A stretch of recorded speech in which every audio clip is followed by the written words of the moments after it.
hand it over to our bagel expert, Bob, who, by my estimate, has been making bagels for at least 50 years from what he told me.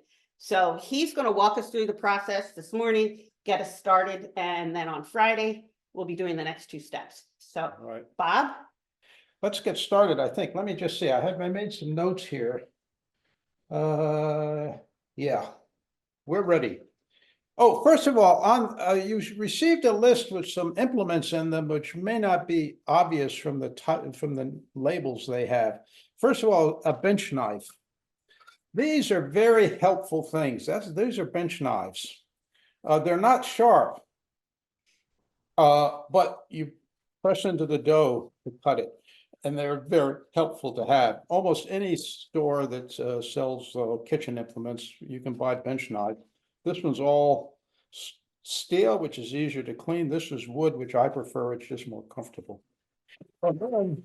If you haven't discovered these little bad puppies, you need these anyway.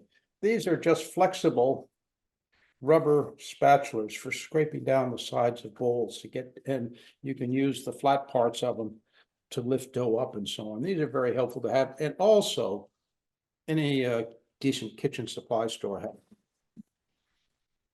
Other thing about containers, if you're serious about baking or cooking for that matter, I really urge you to go online and look up a store that sells commercial stuff. Because commercial containers are much better.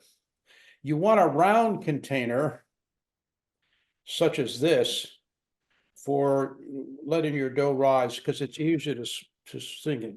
I like square containers for storing dough because they're more efficient in terms of storing stuff. I'm going to use a mason jar. If you use a mason jar, don't use the one with the narrow neck. Get the ones with the wide neck, because you have to stir in them. Scales. Scales are helpful. If you don't have a scale, you should get one. Increasingly, cookbooks don't use volumes, they use weights. Weights are far more accurate, much easier to use. A scale, all it needs to be able to do is to tare, T-A-R-E, that is, set itself back to zero when something's on it. So then anything you add, you're weighing that thing. I like one that goes up to 11 pounds, because if you end up making bread a lot, some of these scales only go to 6 pounds and they overload. So because your mixing bowl, if it's ceramic, like I like to use, tend to overwhelm them. So anyway, 11-pound scale is a good thing to have. This is an investment in the future. Okay, here we go. So today we're just going to start the starter. We call it seed culture. And every morning, while you're making your coffee or your tea, you're going to feed the starter. And by Friday, we're going to be ready to really get serious about some dough. And you can keep that starter in your refrigerator, feed it once a week, once it's started, and you're fine. You can keep it forever. So all you have to do is just mix some water and flour and wait and feed it regularly. And within 4 days, you're going to have a wonderful starter. It's magic. And it means one less thing to buy and store and everything else. So the best way to start is with rye flour. If you don't have rye flour, whole wheat's good. And third, regular all-purpose flour. The reason rye and whole wheat are preferred is because they haven't been processed as much, they have more natural yeast in them already. So they get the process started a little more quickly. So all you want to do is you want to start out with 3 ounces of rye flour or wheat or whole wheat. And just set your scale to 0. And I'll tell you how to do this by volume if you don't have a scale, but let's stick with the scales so far. And the scales, you should be able, almost all of them do this, flip back and forth between ounces and grams. Increasingly, cookbooks are using grams. The Europeans are going to have the best of us finally. Okay. Hey, you don't have to be too precise. I'm being persnickety here. I got 3 ounces of flour in there, of rye flour. Now, I'm gonna pour in 2¼ ounces of water, room temperature, it's fine. So set your. Here we go. I'm gonna note after this, what did I say, 2¼ ? Okay, what's the question? Leanne is asking, I have starter in my refrigerator. I use it regularly. Do bagels require a different kind of starter? No. Well, it depends. How do you feed your, what is your, how much flour and how much water do you use to feed it? I use 2/3 of a cup of bread flour and a half a cup of water. when I Okay, feed it. I'll tell you, use my feeding schedule on the stuff you have and feed it every day, and you'll, by the time Friday rolls around, you'll have a good starter. A key ingredient in bread making in general is something called hydration. It's the percent of water to a flour by weight. And 100% means you have 8 ounces of flour and 8 ounces of water. Hydration is the key to all bread making, and most bread bakers, that's all they care about. Tell them about yeast, I'll take care of the yeast, I'll take care of the salt, but just tell me the hydration, I know what I'm doing. A highly hydrated, that is soupy, dough will produce a baguette. A less hydrated dough will create something like my bagel, which is much denser and not a lot of air pockets in it, and so on. The hydration you want for a starter is roughly 50-50. In other words, you want 100% hydration. So Leanne, just start feeding, and the key to that if you're doing it by volume is 1 cup of flour by weight is equal to half a cup of water by weight. So either do equal weights or a 1-to-2 ratio, 2 parts flour, 1 part water. That will make you, and that'll get your hydration, because right now your hydration is not what I'd like it to be, but by the time Friday rolls around, it will be. So you're good. Any other questions? Okay. So I got it in there. Oh.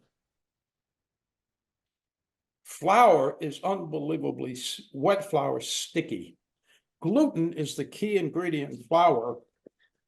And I'm no Latin scholar, but it's got to be related to the word glue. Anyway, what you're going to do now is mix up that concoction of flour and water that I just put in the jar. And all you want to do is wait until you can't see any loose flour.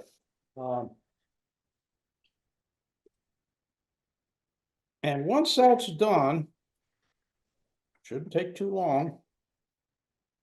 People get persnickety about this next stage, but I don't. You can either cap it right now. And by the way, for the next week, you're going to leave this out on your counter. You're not going to refrigerate anything. And always keep water around. So when you clean things up, and put that in water immediately, it's much easier to clean if you do it instantly. Okay, that's it. We got ourselves a sea coaster. Now, do not be disappointed, because tomorrow morning, it's not going to look much different than what you got in there now. But it's working. Those little yeasties are working like crazy. So tomorrow, you're going to add tomorrow to what you have here, a cup of flour and half a cup of water. Done. Mix it up, cap it.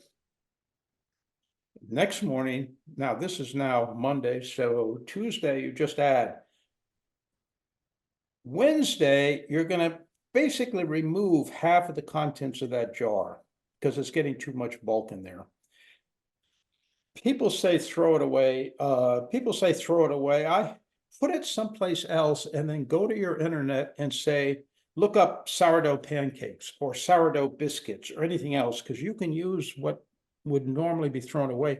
You can begin to use it to make pancakes and stuff. Got another chat. Go ahead. Okay, where Leanne is asking, the we're adding bread flour tomorrow, Yes. not the rye flour, we're adding bread flour. We're done with rye until Friday. Okay, And once again, if all you have is rye, use rye. If you got bread flour, use bread flour. If you got all-purpose, use all-purpose. I just like to use bread flour. I don't know. It's partly because the person who is the person who I read about and told me about the intellectual part of bread making, a guy named Reinhardt, he uses bread flour. So I've always used bread flour, but once again, don't get too fussed about precision. I hate precision. Okay, another chat. does the starter container need to be sealed or just loose covering? The main thing is you just don't want the surface area to dry out. So for instance, that's sufficient. If it's a mason jar, screw on your mason jar lid. It doesn't matter. Just keep it, it doesn't have to be super tight. What else? Some people say you should leave it open for two hours. Believe me, the yeast around here, I'm on Sebascodegan Island, and the Cundy's Harbor yeasties are just flooding in there right now. There's plenty of them already, so I just cover this thing up and wait until tomorrow. But you can leave it open if you want. And we'll see if there's any difference, because most of you are from the neck. Now, there may be a different kind of yeast over in the neck. By the way, that's why San Francisco sourdough is so famous. There's something about the air in San Francisco that produces an unbelievable sourdough bread. Okay, one other question. The Yeah. second day, on day 2, we put the starter in the refrigerator or leave it out? No, as I said before, this week, keep the starter out on your not in the refrigerator. The refrigerator is for storing it between uses, because most of us don't bake every day. But this, you want to keep it at room. Oh, one other thing. Your oven, well, since it's part of it, is a great proofing box. If your house like ours, we tend to heat the house in this time of year with wood, and I don't like to start the damn wood stove. So and on days like today, the ambient temperature goes down to 66. And so I wear, 66 is not the greatest temperature. If your house runs 68 to 70, just leave it on the counter, you're good. If it runs colder, stick it in the oven. This oven of mine actually has a proofing function, which I don't like. It's too hot. Just Wendy and I have discovered you can make yogurt and you can proof by simply turning the light on. Turn the light on in the oven and put your starter in there covered, and that will give it a little extra warmth and help the process. The rule on chemical processes, organic and inorganic, is the rule of 2. If you double the temperature centigrade and stuff, you halve the reaction time. So there's a very interesting relationship there, and that's why the temperature in the oven is really critical. So don't use the proofing function, which they think is 100 degrees. That's not the way to proof bread. 70 degrees is the way to proof this stuff. The light does a nice job. Okay, we're well on our way.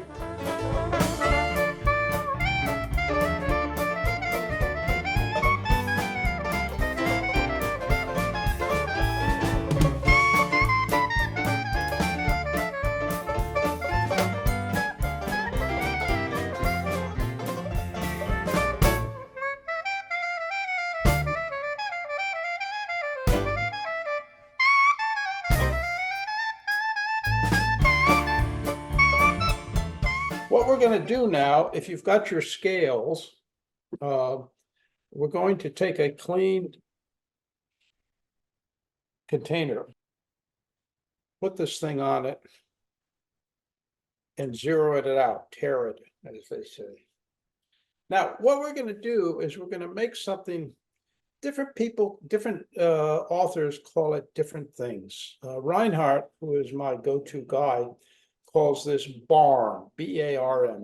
Forkish, another book that I sent you a little blurb about, calls it Super Starter, I think. And Bittman calls it Jump Starter. But anyway, this is the taking your seed culture and now going up one stage. It's not yet dough. We're going to mix the dough this afternoon at 4 o'clock, but this is to get you going. Jump start is probably a pretty good term for it, but I love barn because it's so mysterious. So, and what you want to do is we're doing half recipes today to make 6 bagels. Normally you make a dozen. So anyway, you need 3.5 ounces of this stuff.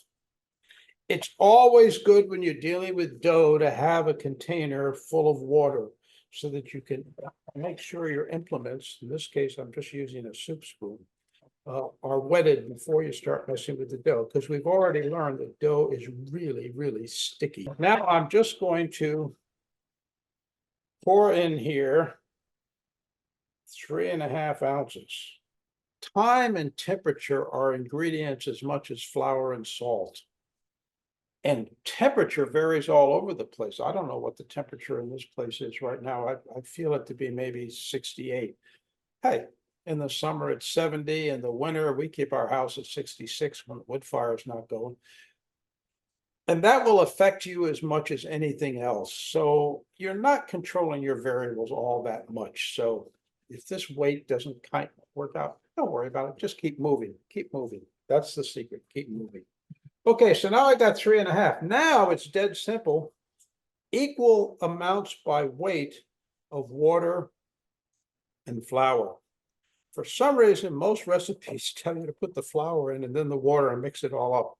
I don't know why they do that, because the fact of the matter is, if you put the water in now and mix it up, it with the slurry that is our seed culture, it mixes in much better. And then you can add the flour and it mixes better. But anyway, the order is not that critical. I like to do the water first, mix it up, then add the flour.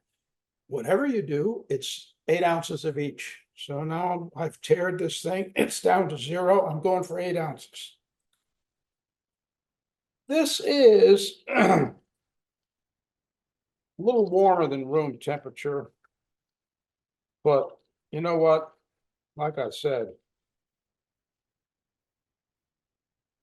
don't worry so much.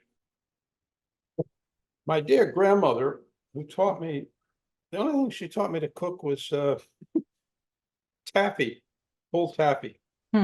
Or the slop out on the table, and her hands were asbestos, and she'd pick up this hot concoction and start pulling the taffy.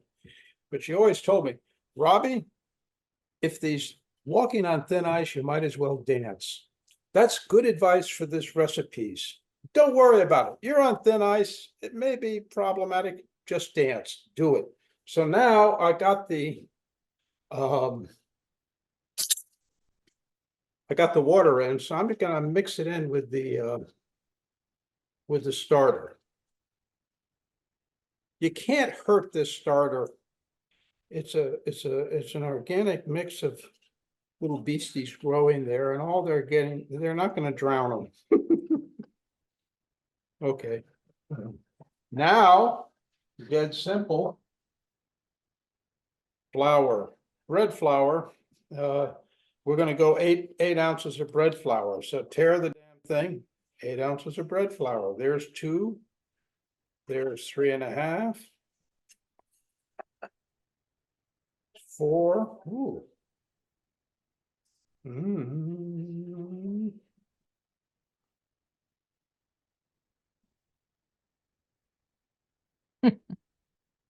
Need a little more. I like to use, whenever possible, locally sourced grains. By the way, I am now wetting my finger before I scrape this spoon. If you don't wet your finger, that stuff will never come off. Okay, now I'm mixing the flour in. This is very simple. Now, this concoction, remember we call it jump starter or barn, whatever. Basically, all we've done is we've fed the beasties that were in our seed culture. And we got a lot more volume than before. And all you want to do is make sure that one, the flour is hydrated, there's no loose flour, and two, kind of make sure that the whole thing looks consistent in terms of there are no particularly wet spots versus drier spots. Stick that spoon in water immediately. It'll clean up much more easily. I told you these things are very helpful. I'm just going to scrape the edges. One, it gets all the goodness into the pot. And two, if you've got a container you can see through, this is gonna, by the time we meet at 4 o'clock, if everything goes well, you're gonna have this thing is gonna double, maybe even 2.5 times its size. And it will get very spongy. And when you put it in the car to come, it may fall down. You know, like you'd never want a souffle to fall. It doesn't matter if this thing falls. It's the same stuff. It's just not as airy, but the chemistry is the same. So if it falls, it's fine. In fact, if it falls, it means that it's risen up to a good degree. But if it collapses, that means it was pretty much what you wanted it to be.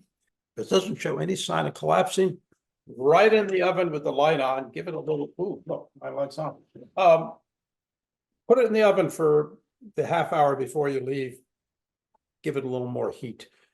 That'll help to get it up higher. Once again, don't worry about it.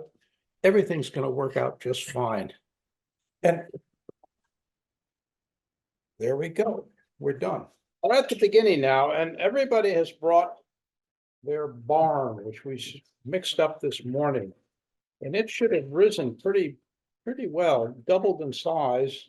And then if you tap it, just shrinks right down, and that's fine. So we want to transfer 3.5 ounces of barm into your mixing bowl. That's the first thing. So if you've got scales, turn them on. It helps if you wet your spoon. Everything is so sticky, it doesn't stick nearly as much if you get a wet spoon.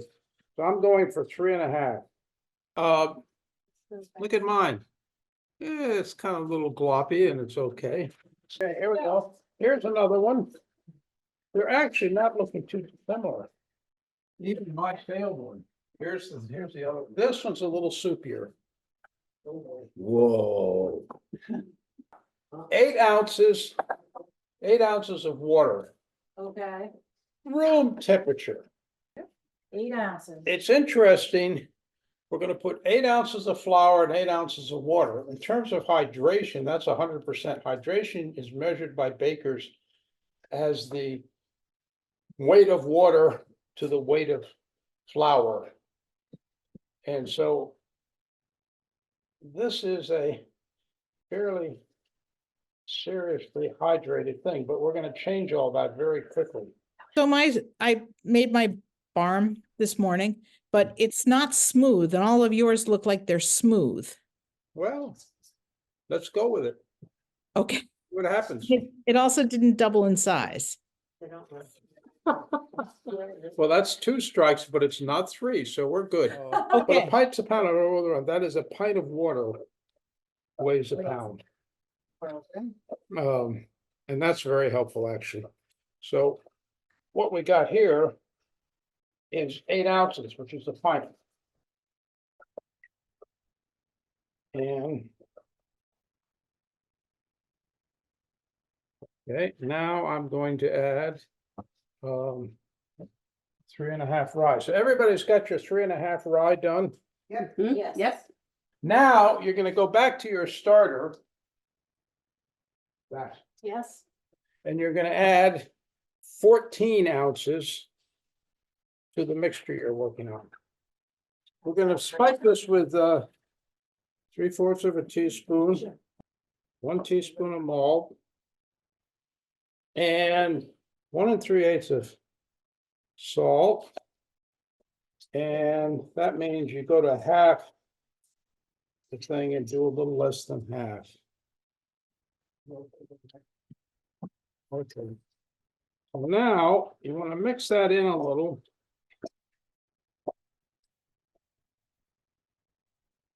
And then right on your countertop. You're shooting for a total flour, rye and whole wheat of 8.5, something like that. But here's the story.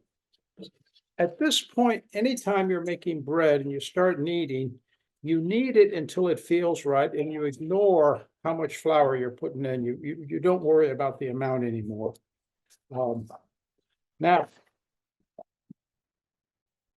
a lot of people have little theories about how best to knead bread dough. I can tell you the best way. Well, it's my way. But it works well. Take the dough. This is very sticky. Who took the flour away from me? Right. Take the dough and pull it towards you and push it away with your palms. Then turn it 90 degrees, pull it towards you, push it away. Turn it 90 degrees, pull it towards you, push it away. And so you're doing two things. You're adding more flour, and you're also incorporating more and more flour, and it takes a while for that flour to hydrate, to disappear as a dry agent and become incorporated in the wet dough. And you are developing gluten strands. The test for gluten strands is the window pane test. You know, when as a kid, you had bubble gum and you wanted to blow a bubble, you worked it out in your mouth so it was flat and thin. Well, what you're going to do with this dough to test whether or not you've got the gluten built up well enough is sort of like you're ready to blow a bubble. And then when it gets to a certain point, start to pull it. And as you pull it, if the gluten has been developed well, it will get so thin without tearing that you can begin to see light through it. You're not going to see, it becomes translucent. And this is almost there, you see, but it's tearing a little, so you still got way to go. But anyway, that's the window pane test. And that tells you when the gluten is well developed. You will know when you have enough flour, because what you're shooting for is sticky but not tacky, which means you should feel it kind of sticking to your hand, but it shouldn't pull off.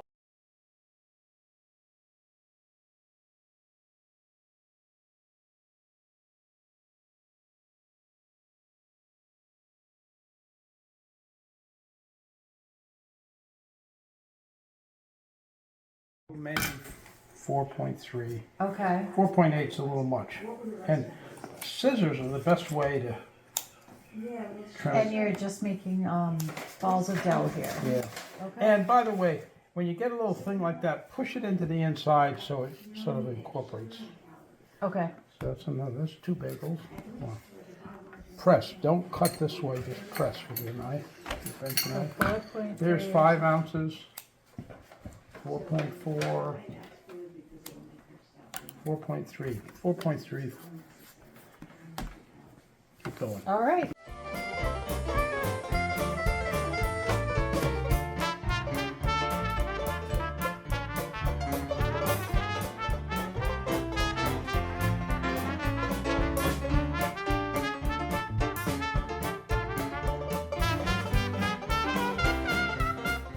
And then you can cup your fingers just to kind of keep things in place, but you're really, you see what I'm doing? That's easy, right? This is hard, actually. But there you go. Isn't that nice? That's a dinner roll. That's a nice dinner roll. Yes. And the bottom shows little creases, but that's okay. So put it aside.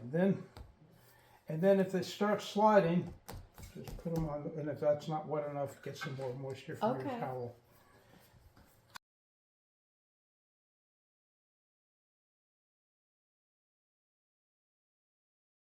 the traditional way to make a bagel. Tradition. I could do fiddler. I'll stick to baking for right now. So what you want to do is very quickly just and slightly like that. That's in baking, that's called a torpedo. That's probably about right. Then simply take it with one of those, wrap it around. This is what you saw that New York guy do. Put them together and then Mm-hmm. Okay, All right. look at that. and when you go into the bagel shop and they said handmade, if you don't see that little Yeah. little tail, Uh-huh. Telltale. they're used a Yeah, telltale, telltale. a telltale heart. My son, who's not a traditionalist, he says, Dad, why do you do that? Look. Yeah, right, just poke. And he just turns it over, punches his hands through, and does that. Uh-huh. And I have to say, I can't tell, I'm not sure that this extra manipulation does much, except I feel like you're keeping a tradition alive, and there's something about wrapping it and Yeah. doing it like that. But Yeah. frankly, if you're in a hurry, Yeah. my son was a very practical guy.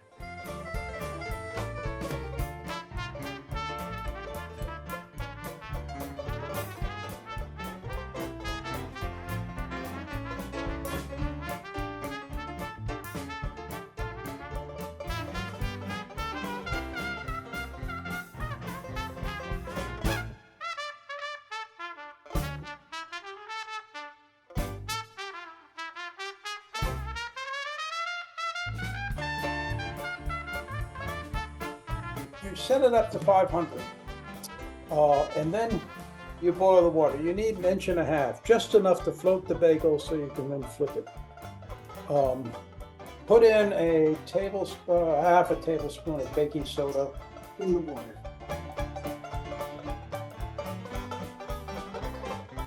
One minute to a side.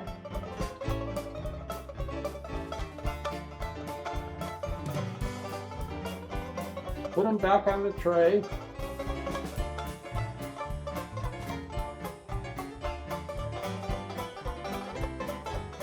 Put what seeds you prefer or not.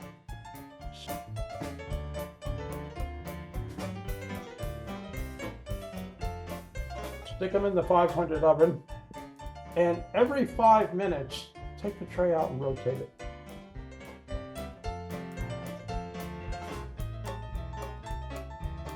And almost every bread that I've ever run into, the magic number is 205 Fahrenheit. Okay. When the bread measures in the center 205, it's done. And interestingly enough, you can leave it in the oven for another 10 minutes.